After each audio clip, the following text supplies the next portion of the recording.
சொல்லப்போனா, பெலிஸ்தியர்கள் அப்படின்னாலே ராட்சசர்கள் அப்படின்னு தான் நாம எல்லாரும் நினைக்கிறோம். ஆனா, பெலிஸ்தியர்கள் மற்ற இனத்தவர்கள் மாதிரி சாதாரண உடல் அமைப்பு கொண்டவங்களா தான் இருந்தாங்க. கோலியாத்தும், அவர் தம்பி லாகியமியும் இன்னும் 1, 2 பேர்கள் மாத்திரம் தான் அதுக்கு விதிவிலக்கா இருந்தாங்க. பெலிஸ்தியர்களுடைய சரித்திரத்த பத்தி சொல்லணும்னா, அது கொஞ்சம் கஷ்டம் தான்.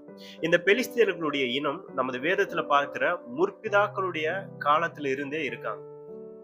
துவக்க காலங்கள்ல இந்த பெலிஸ்தியர்கள என்னன்னு சொல்லி கூப்பிடுவாங்கன்னா, புதுசடி அப்படின்னு சொல்லுவாங்க. பின் நாட்கள்ல தான் இவங்க பெலிஸ்தர்கள் அப்படின்னு சொல்லி குறிக்கப்பட்டாங்க.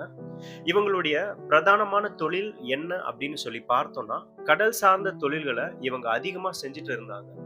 கிமு 2000த்துல இவங்களுடைய இனம் கொஞ்சம் விருத்தி அடைந்து தனி பெரும் இனமா வளர்ச்சி அடைஞ்சாங்க. தொழிலையும் வியாபாரத்தையும் இவங்களது உழைப்பால இவங்களுக்கு ஒரு நல்ல நிலைமைக்கு வர ஆரம்பிச்சாங்க. இப்படி நல்ல நிலைமைக்கு வரும்போது அவங்களுடைய எண்ணிக்கை அதிகமாகும் இல்லையா? அப்படி அதிகமானதுனால